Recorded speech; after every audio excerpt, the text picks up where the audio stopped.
is how do we really help people to understand the impact of stress on the body and on our communities and on us collectively. So I wanted to start with, we're a small group, so I want to start with this question. What do you know about stress in your own body? Just one or two people. Just what do you know from your own experience of stress? What do you know about the impact on your own body? And just jump in if you have an answer.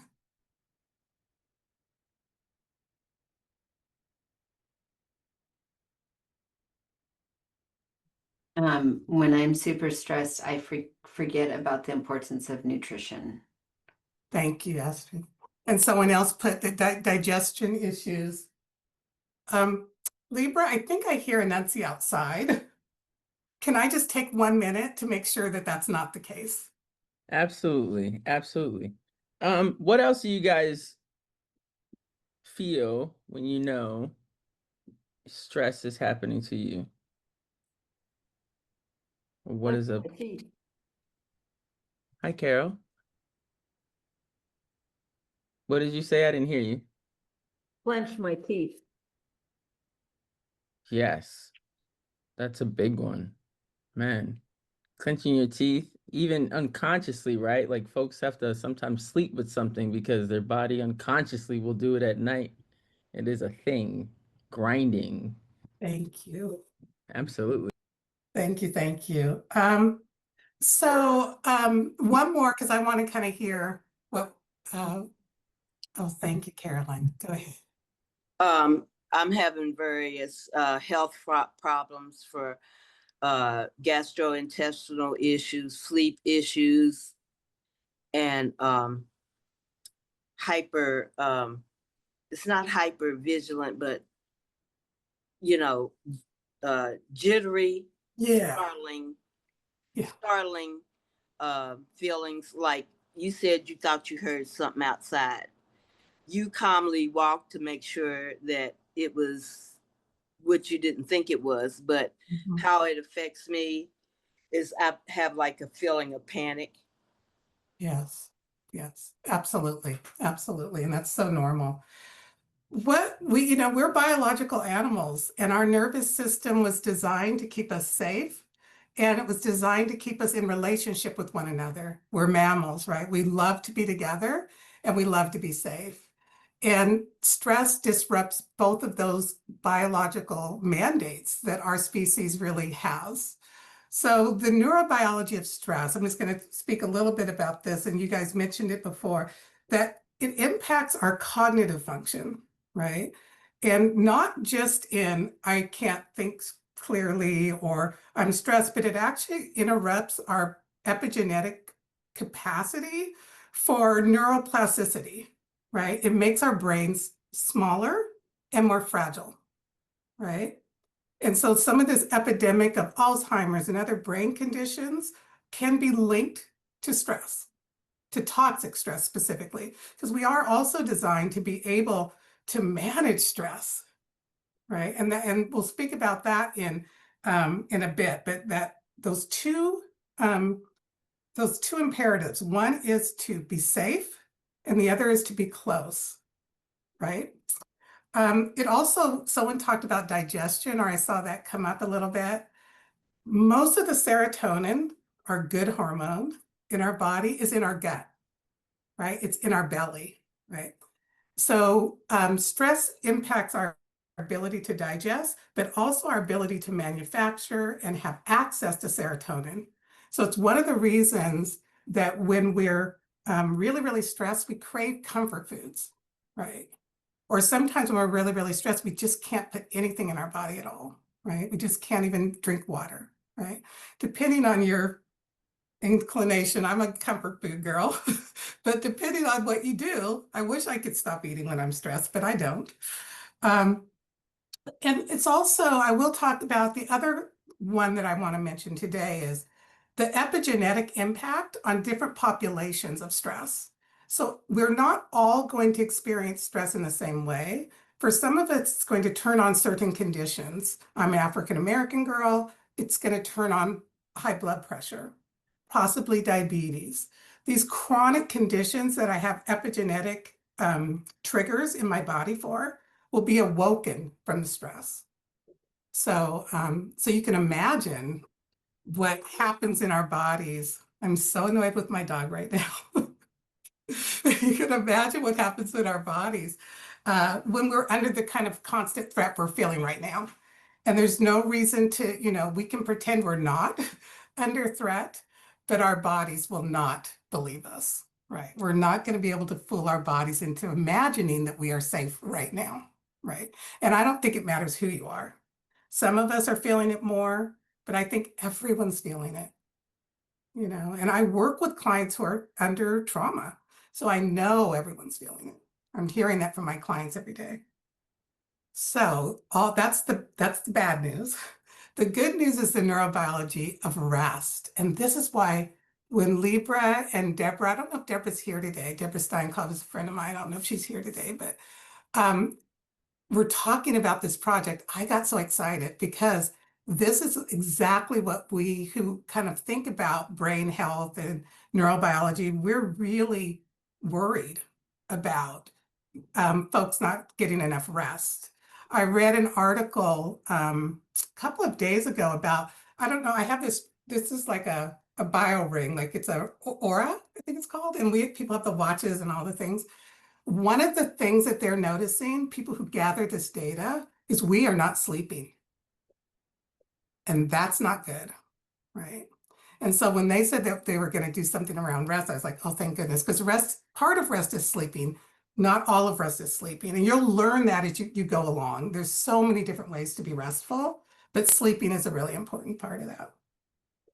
Because deep sleep, what's called deep sleep, is the only opportunity that your body gets to restore, cleanse, and repair the cells, tissues, and fluids of your body.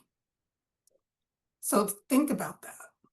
If we're not sleeping, we're carrying all those toxins, right, throughout the day. And we're not giving our body the chance to do its really important work, which is making sure we don't get sick. Rest impacts our alertness and our memory. And it regulates our hormones. And it also does something that is really wonderful, which is allows us to want to be together. Have you ever been really stressed out and somebody invites you to do something you normally would love to do? Like your whole heart would sing to do it. And you cannot muster the capacity to do that one thing you would really love to do, right? Because your mammalian biology is saying, go close, go safe, go deep. But the stress has said, I don't have what I need. I can't do it. I'm too tender. I just want to do this, right? And so just really that better relationships come from that. And I think it's one of the things that I most love about this because I work with trauma survivors. As they rest and as they restore, they begin to have healthier relationships across the board with their children, with their coworkers, with their significant others, with their partners. And you just see this, it's like this blossoming that you get to see. So I wanted to talk about that before I went into this PowerPoint around restoration, because I want you to know the why of my passion. Like, I think this matters because you matter, right? This is a way into that nourishing space of rest. So who's going to put the PowerPoint up? Someone was, thank you. Do you have any questions before I jump into this? Just on what I said so far. Okay. So what I brought, this is reminding me of how, oh yeah. Yeah. Thank you, Astrid. Exactly. Yeah. Okay, so I wanted to, what we did in I think, next slide. Oh, fawning, yes. In 2021, after the pandemic, we as a movement, as a field, went to the FIPSA, Family Violence Prevention Services Act folks, and got them to fund a project to look at the impact of the COVID pandemic on our workforce. We did 24 states, 75 circles. We have a national report, and there's organ-specific data that you can get from Carrie Moran-Kuhn at the Coalition if you're interested in the organ-specific data. But it's what we did, we gathered people in storytelling circles, knowing that when people gather together, that there would be a restorative opportunity there. But we also wanted to learn about the impacts. Okay, next slide. So the first thing that we want to do around trauma or crisis, or anytime things are really chaotic or heating up, the first question is what's happening? What has happened here, right? Like, what has happened? And so I put that to you thinking about this moment. It's no accident that you all are thinking about rest, right? Because so much has happened. We've had fires, we've had COVID, we've had total restructuring of funding systems. We have organizations that have gone through massive turnover and organizational trauma, and social networks have been destabilized, right? That's what has happened, right? And I'm sure that that's just the tip of an iceberg. I'm sure that you all could mention many, many more things. Next slide. Now I'm aware of time, so I'm speeding up. You can tell, but that's okay. We're going to get through it all. The next one I have here is, what does it mean? And this is not a small question, right? If you think about anything you've ever gone through, any type of difficult time, if you miss the opportunity to ask yourself, what does this mean that I have gone through this? You miss the opportunity for your healing. Because healing is meaning, right? We go through all kinds of things, but if they are meaningless, they linger, right? So the restoration circles were, what does it mean that this has happened? And this is, we had 4 themes that came up. Grief and depletion was the #1 thing that it meant, right? Which is why it's so cool to think about rest, because the antidote to depletion is rest. Not rest as sleep, but deep rest. Rest in one another, rest in beauty, rest in nature, rest in relationship with our deep, precious self, right? I have a little quote here from one of the advocates who took part of the project, and she says, "I am exhausted to the core of my being. I can't sustain my current workload. I feel stuck and overwhelmed most of the time." We had hundreds of those statements, right?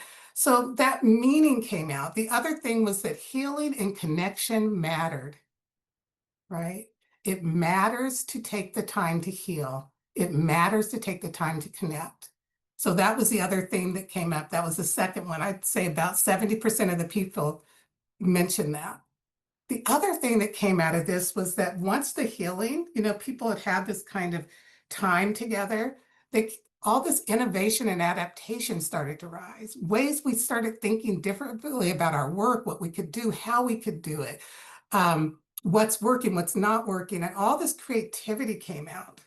And then the fourth thing was sustainability. People started to think about, how do we actually sustain ourselves, and what is not sustainable? What is not going to work for us anymore? So all of this came through our story circles. The next one. And supporting liberation. And this is the what's next kind of question. And we call these recommendations. We never use the word recommendation because I'm me and I like to put everything in the context of community. So we called it liberation. But these are the recommendations for liberation, right? So we wanted folks to know that lifting up connection as core to a core tenet of any kind of human endeavor, any work helping people has to be rooted in connection. And that came through very clearly in our research. And Johns Hopkins did the research for our project. I forgot to mention them, which is probably not nice. The second recommendation was to recognize that this work is 24/7, right? That we don't just turn this off like some professions.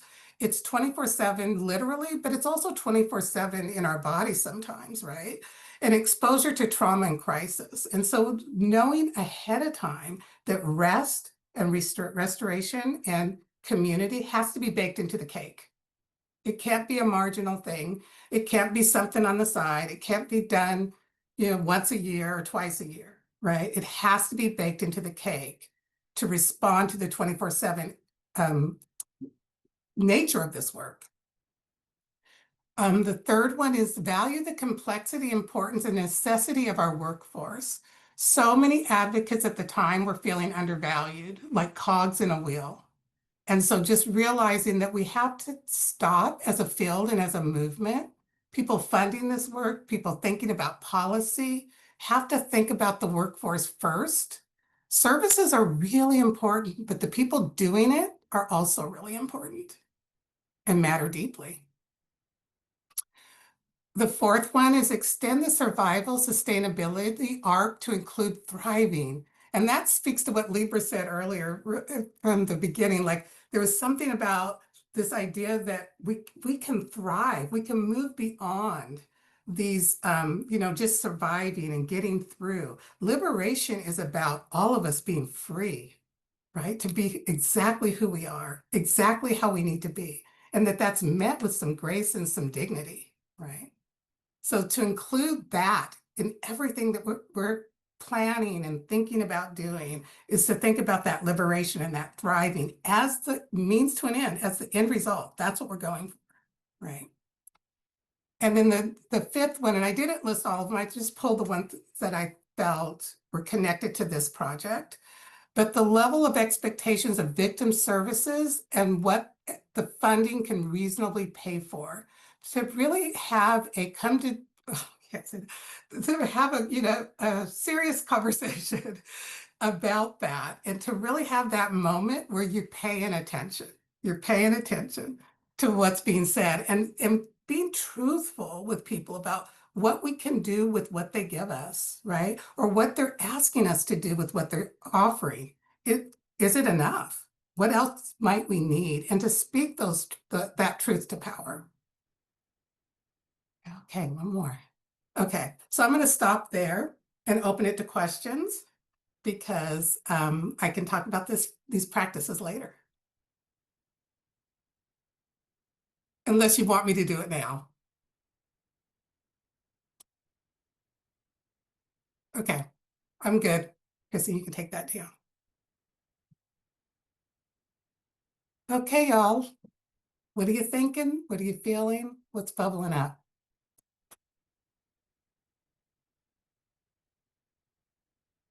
Carolyn, yeah. I think you're on mute. Maybe not. Questions, comments, thoughts?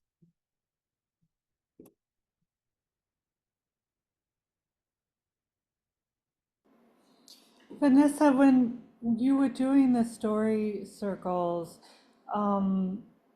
was there anything that surfaced that surprised you as someone who's been doing liberation work and anti-violence work for so many years?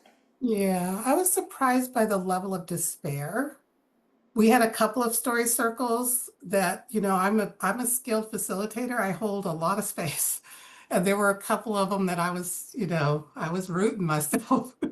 The level of despair was pretty significant and people struggled. They struggled. And some people struggled to survive, honestly. Yeah.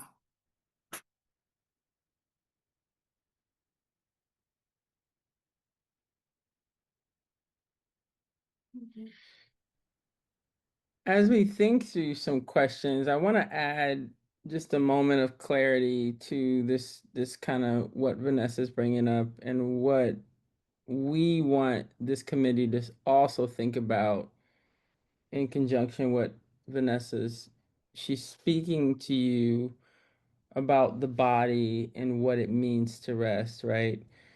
And what we want this committee to start to think about is like, how do we use this information to be informed, and how do we use Women's Foundation's new theory of change, bridge those things together, and develop an approach to policy advocacy that is forward thinking and a radical new approach to justice that leads Oregon to restoration. Um, so as you guys are kind of thinking through like what you heard, I want to share something with you for clarity. This is our theory of change. So if WFO imagines a world centered around community imagination, storytelling, and lived experiences as sources of knowledge, strategy, and leadership, which is what Vanessa's talking through, this work that she's experienced, and if advocates for funding, research, and policy that are flexible, trust-based, and co-created, then WFO supports the creation of a future where Oregon's women and girls, especially those most impacted by injustices, not only survive oppressive systems, but reimagine them. Our core assumptions are that those facing the challenges have needed solutions. Dreams, emotions, and stories provide essential insights. An abundant world is possible. Structural change happens when we include the excluded. The inputs that we're thinking of are from supporters. Of course, the funds will come from us in providing space, in particular to rest. For justice workers, we want them to trust and give them the time that they need to rest. Activities are resting, dream-focused retreats, dream-based research coalitions, and the outputs that we're hoping to get are dream-based research, which is what this research that Vanessa's talking about is speaking to, but really developing and expanding on that. The impact that we're looking to have is a radical new approach to justice leads to Oregon that values cultural restoration, community voice, and shared dreaming, forward thinking, right? And knowing that it has to start with rest, right? Like listening to what Vanessa's telling us, you cannot start from a place of just always working, right? This has to start from a place of allowing people to stop and rest, have space, and really allow the nervous system enough time to regenerate itself and do the things that it's designed to do. That is where we're trying to go and get out of this hamster wheel that is really making us all feel like we're losing hope. Yeah, so true. Joe. Thank you. Thank you for the presentation, Vanessa, and thank you for the new kind of roadmap for WFO Libra. I'll lower my hand. So I was thinking, I have been thinking, the rest and restoration are very much intertwined with heritage, like where we are coming from, not just where you're from, like what country are you from, but really our cultural roots. And what I've been kind of researching and learning this year is our relationship with time. And I think that has a lot to do with whether or not we can really rest and restore Reasons being, right now, when we talk about rest and restoration, of course, we have to, we are conditioned to rest and reflect and restore under capitalism. There is no escape so far, so we still operate in this system. So how can we actually rest and restore? I think a lot of that is connected to our understanding and relationship with time. And I think under the capitalistic structure, time is a finite resource, or time is a commodity. Time is money. You know, people put that plainly. But the thing is, if we see time as a finite resource, you know, we only have 24 hours a day, 7 days a week, then it creates that kind of sense of urgency, and oftentimes a false urgency that we have to go do this right now. So what happens is, because of the fight or flight, you know, when we are in crisis or emergency, we always think, oh, this is urgent, I need to do that now, which leads to the neglect of rest and taking care of ourselves. So what if we can, in this line of work, help people change our perception of time? What if time is not finite? What if we have an abundance of time? And of course, you know, our time on this earth is limited, but as a species, it might not be. At least, you know, from where we are right now, our roots will continue to grow. So why hurry, right? Why don't we take time to rest and restore? And I feel, you know, right now, generation after generation, we have been programmed to view time as a capitalistic concept. What if we can reverse that for the next generations to come and not see time as a commodity? Rather, time is experience. What if we can change that? What if we can go back to experiencing time, so that, you know, in between going to the forest and going to a meeting, we can always opt to going to the forest. So I feel this is bigger than us project. It is I really love the kind of like rooted in, you know, rest and take care in community, this concept. And I feel we could really make an impact if we can help people restructure our understanding of time, so that it really goes back to the roots of our heritage as a species. And one of the practices, thank you so much for your comments. One of the practices that I didn't go into is spaciousness. And it's definitely linked to, you really brought in one of the other more tender things people don't like to talk about, which is that our sense of time and our relationship to time has sped up and changed over time. And so we're experiencing time differently than our ancestors experienced time. And so we could talk about that a lot, but we're out of time to talk about that. But just know you really nailed it. And I'm so excited that you did.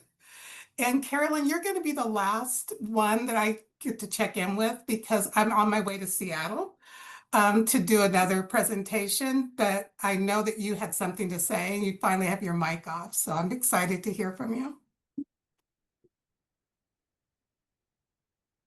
Carolyn, are you there? Now, okay. well, I was thinking in this age of electronic and surveillance and digital and all all of that. Um, I felt like in terms of uh, wellness and wellness, I was thinking about looking at different modalities of uh, healing and wellness that maybe could get funded, like sound therapy or group gatherings that encompass like different techniques for healing in the community. Am I making sense? No, you're making a lot of sense because these are all the ways you're bringing in all the ways that rest happens, right? Right, because Mhm. in our medical fields, in our insurance, the way we live now, it's not really funded. It's expensive, and you have to have like it. Sometimes it costs quite a bit of money to go on a retreat just to Yes. recoup and to Very be much so. around other people, because it's you being in community. Mhm. Also, as a survivor, I don't like to call myself a victim of violence, but as a survivor, I think many survivors know what they need. It's not a one size fits all, um, in terms of wellness, healing, and rest. Yeah, I couldn't agree more. You know what I'm saying? Hmm. The people that struggle and suffer are the people I feel sometimes have the answer. Yeah, I think that's so true. We all have our answer, Hmm. right? We all know deeply what is necessary for our thriving. We Hmm. know that. We know it in the core of our being, but sometimes we can't get to that information when we're overworked, Hmm. overstressed, and frankly terrified for how we will survive and or how our children will survive. So make no mistake, this is an interesting time that we are living in. However, the fact that you have decided to gather and center rest and dreaming and nurturing and caring and belonging and all the things that come with that is incredibly exciting to me because I these are the things that fuel my work, right? Because I know you're all are doing that. Yeah. So thank you so much for letting me be here. I wish I could have been here for the whole hour. I normally don't create this kind of chaos in my life, but for some reason I did. So I appreciate you all so much. Have a wonderful rest of your day. Thank you so much, Thank Vanessa. We you. appreciate your expertise in bringing it to this space. We absolutely needed that input and especially the scientific part of it. Thank you, thank you, thank you, thank you. Thank you. Thank you so much. Um, Bye, in y'all. conti- Bye, thank you. So in continuation, I just want to bridge some of that stuff, especially some comments that were made. So there are some things that we will be doing to help us as a committee make some decisions on policy. So one, I love your comments about time and how do we restructure the thinking around time. WFO will now have a all experience grant that will provide nonprofit leaders an opportunity to experience the awe experience, which is a retreat where they get to rest. We had our first pilot in June where 31 nonprofit leaders did experience that for the first time. It's a fully funded retreat for them. This next one will have a nomination aspect to it where nonprofit leaders can nominate other nonprofit leaders for it. In particular, the 30 ones that experienced it will be able to nominate leaders in the future because they did experience it, so they know what they're in for. And we will be using those experiences to allow them rest, but also to give us feedback on what they experienced, but also any dreams that they came up with, in particular around justice and things that they want to see in our state in terms of where they want to see women and girls go in the future. And so we'll be taking that data because dreaming is data and bringing that to you guys and talking about how do we make this a policy? How does this dream become a policy? And so as a committee, those are the things that we're going to be tasking you guys with. Taking dreams and designing policy. In that also, I love what you said, Carolyn, about sound baths and things like that are not funded. We actually are, we're creating those types of all experience as fundraisers for us to keep funding nonprofit leaders to have these resting experiences. So please send people our way so that we can keep funding these experiences for others. But we believe that this is actually something that should be happening and could be happening for people that do very difficult work in a very difficult time, and they shouldn't have to pay for it and they shouldn't have to beg for it. And we do believe that we're restructuring the thinking around it and restructuring the way that we consider this a priority in our lives.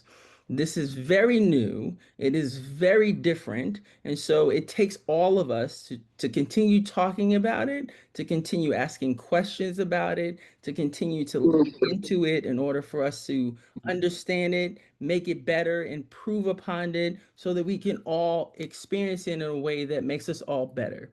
We need nonprofit leaders to keep doing what they're doing, but we also need them to be thriving. We need them to be healthy. We need them to be happy so that not only are they doing the work well, but they go home to their families full human beings, that they live a full life outside of the work that they're doing. Because many of them are not only just doing hard work in their jobs, they're doing it round the clock and they're exhausted. And we're sending them home to families exhausted. And it is unfair to them and it is unfair to their family. And so we must step into the gap and make sure that these leaders are not only taken care of, but they're thriving. They're thriving because they're doing something good for our nation. And they deserve nothing less than that. The least that we can do is this. So that is where we're going as an organization. That is what we can do. We're not a large foundation. We don't have a large set of assets to try to fix some of the funds that have been taken away from many nonprofits. But what we can do is fill the gap in this area. And this is an area that needs to be filled. And so we've decided that this is what we can do. And with your help, we also believe that we can help our legislators understand where we need to go, and not from a deficit place, but from a strength place. This is what we need to see. This is what we're dreaming of. Help us get there. Let's start thinking from a strength assets place instead of a deficit thinking place. So with that, I'll be quiet for a second. Are there any additional thoughts or conversation we want to have before we close out? Astrid. I just have a quick question, Libra. Can you give me an example when you say taking dreams and creating policy? Can you give me maybe one or two examples? Absolutely. So one of our concepts is that as people think through in this space consideration, think through from an asset place. So most of the time when we consider policy, we're taking it from a 30% of this population didn't get to do something. And then we design a policy that usually fixes a problem based on a deficit, right? We're saying that we want in these dream spaces to design policies based on something that maybe we've never seen before, not from a deficit, something that we want to see that protects the space that has never existed. So start dreaming about what you've never seen for women and girls that we want to see, and design that policy before it becomes a problem, but making it something that we want. And start funding something that we want to see instead of something that hasn't happened. It's a problem, so we're funding it because it's been a problem, and so thus here we are. That very different direction. Most of our justice work has been a band-aid of this has been horrible. Can we fix it? Yeah, it feels like you take care of your leaders and then the organizations can survive and then we can, yeah, absolutely. It's really exciting. Thank you, Libra. Mm-hmm. Joe? Yeah, I remember, Libra, you were talking about kind of combining smaller nonprofits, like merging them. Mm. I wonder if that could be potentially be part of the dream efforts, especially when it comes to policy, right? When we merge these nonprofits, in a sense, hopefully we're giving nonprofit leaders time back. I mean, that can be an option. You know, that has to be a personal choice for nonprofits, but those discussions are definitely happening because some of them don't have the funds to maintain and sustain, unfortunately, with all of the budget cuts that are happening.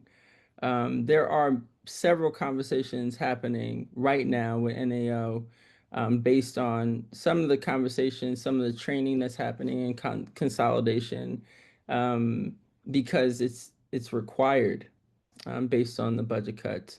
So yes, that is part of it, is that people were going to have to dream about what this could look like. Um, that is still from a deficit place, right? Unfortunately.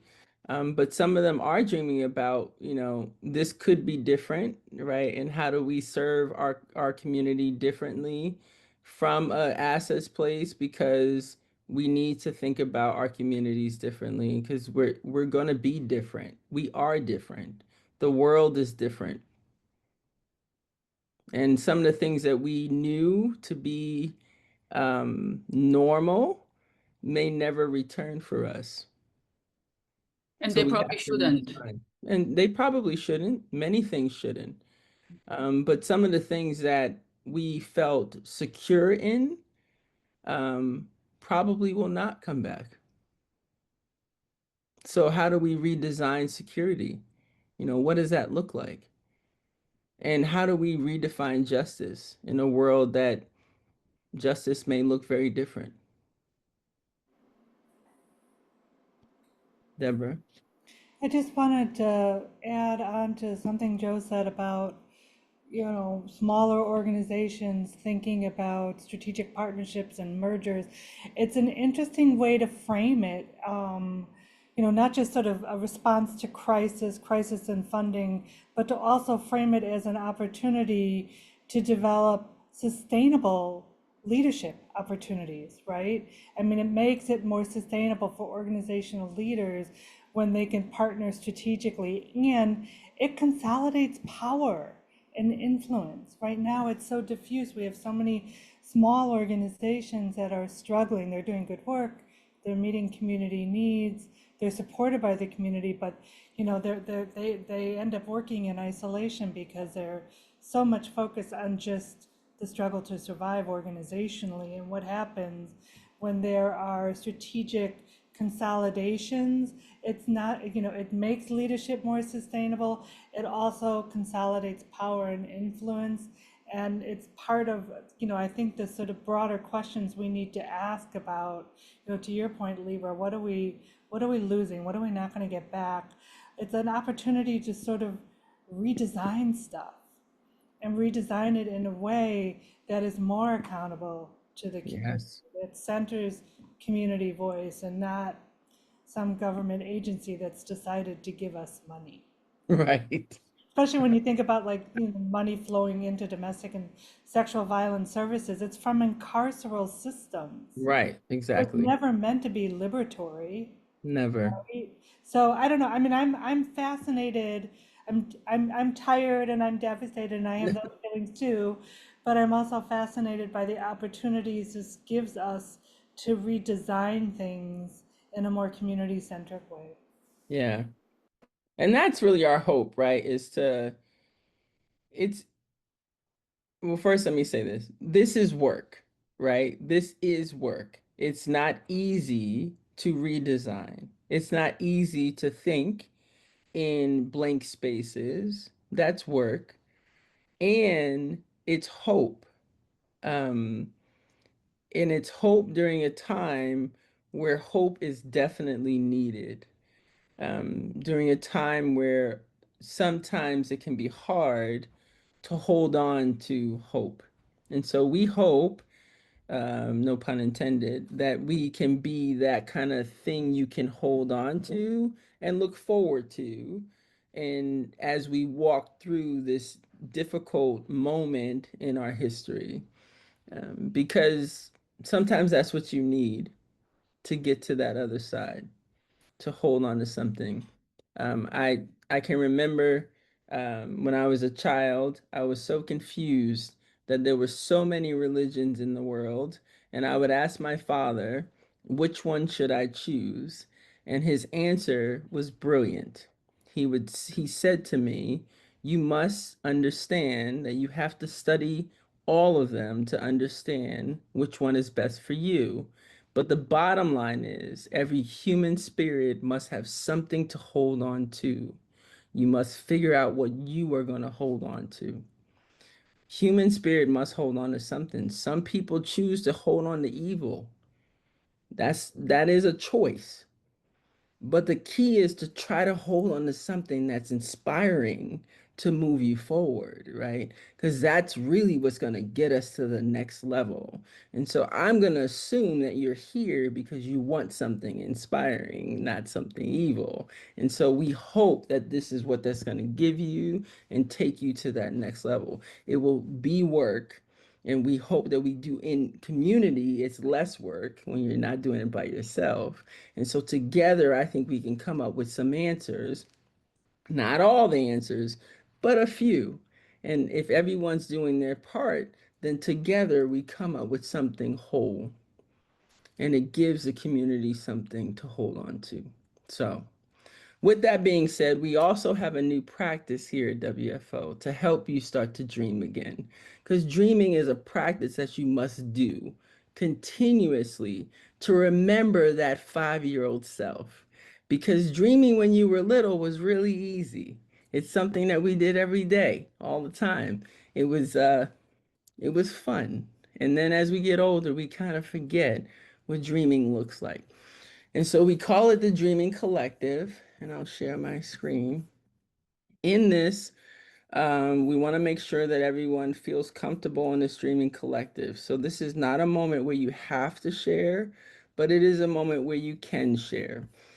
And there's also a moment here where you can choose to share out loud, or you can choose to share digitally. It's up to you. To honor the wisdom in the room, we're inviting people to imagine bold, liberating possibility for justice with consent. And sorry, this is in my way. And now I fast forward, my bad. Sorry, guys. Start again. To honor the wisdom in the room by inviting people to imagine bold, liberating possibility for justice and with consent, and to hold and uplift those visions in our work. As we close, we'd like to invite you into a moment of possibility, if that feels right for you. At Women's Foundation of Oregon, we believe change begins with dreaming of justice we've never seen, one that isn't limited by the systems we know today. If you're open to it, we'd love to hear a few words or images of what justice looks or feels like to you. Freedom, care, safety, power, healing, whatever comes up. We ask this with care because if you give permission, we may gather and share these dreams anonymously or with attribution to help guide our work and inspire others. You can opt in verbally now or later via a simple online form, which is through this QR code, or we can send you the link. If you prefer not to share or just want to listen, that's okay too. This is clearly up to you. But this is the moment where we want you to dream. Just tell us anything that you're thinking about what justice could look like in Oregon for women and girls. What is coming up for you? You can say it out loud. You can go online and share it. We also will give you the link.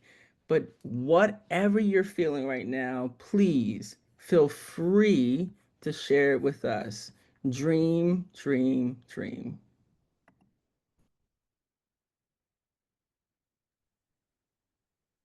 I'm happy to share. I think for me, what I dream of or hope for us all, is abundance. So that's what, that's been constantly on my mind, is abundance.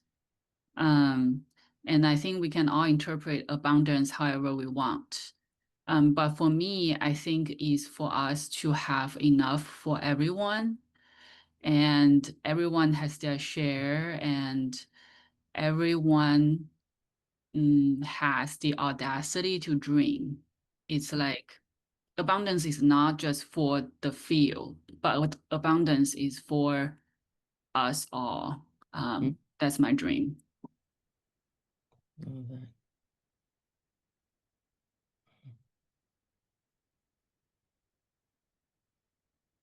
The audacity to dream. I love it. That's pretty awesome. Mhm. May I quote that? The audacity to dream. That's like, Sure. that's t-shirt worthy, right? Like, Okay. Okay. I love that. Love it. Love it. Love it. Elizabeth, you had your hand up. Would you like to share? Sure, why not? Right now, I kind of have like a shared dream with my well, soon to be wife, and we really want to someday buy property in not only just Portland, but also in major cities. And we really want to build affordable housing for specifically foster youth and single Nice. mothers, to really help, narrow those statistics of foster youth who usually age out. And we just really want to help, just bring justice to specifically these communities that have been so deeply disenfranchised in our society. I love that. Wow. Affordable housing for foster youth. I love that.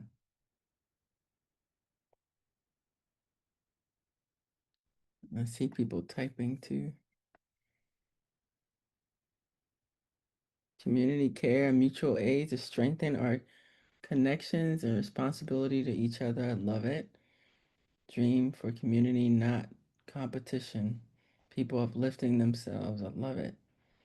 Education system that treats each child, male and female, whatever abilities as unique and valued gifts, not to pit the youth against each other in competitive mess. I love it. The freedom to live and be without the label of being deficient due to disability income. I love it. What a beautiful set of dreams. Really appreciate you guys dreaming with us in this moment. Really appreciate it. And I hope that you take your dreams with you throughout the day. Don't forget to dream. And I hope you ask someone to dream with you today and every day. Thank you for your time. We will meet again in a month with another special guest. Hopefully, we'll have some other dreams to share, and we'll be designing some policies to take to the short session this year, to design some forward thinking advocacy. Thank you guys. Have a wonderful afternoon. See you later.